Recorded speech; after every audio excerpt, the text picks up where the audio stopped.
अस्सलामुअलैकुम भाई। ते एक बच्चा दो बच्चियां ने। एक बच्ची बीमार रहिंदी है, नहीं तुर फिर चल सकती। एक बच्ची मेरी अखां दा ऑपरेशन होया है, एक अख तो दिखदा एक तो नहीं दिखदा, ऐनक लगी है। मेरे तो एक्सीडेंट हो गया सी, फौत हो गया वा। मैं ससुराल रहिंदी सी, उन्हें कढ़ता अपने पेकियां च आ गई।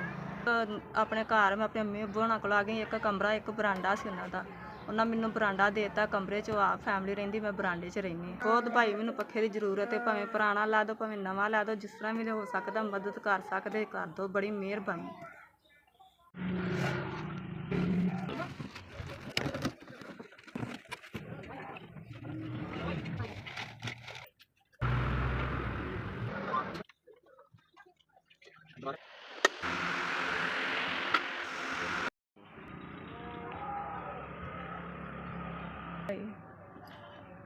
नवा पक्खा ला तंदुरुस्त पक्खा दिता जो निके निके बच्चे यतीम, नहीं कोई मंगया देंदा सी, नहीं कोई लैनी देनी।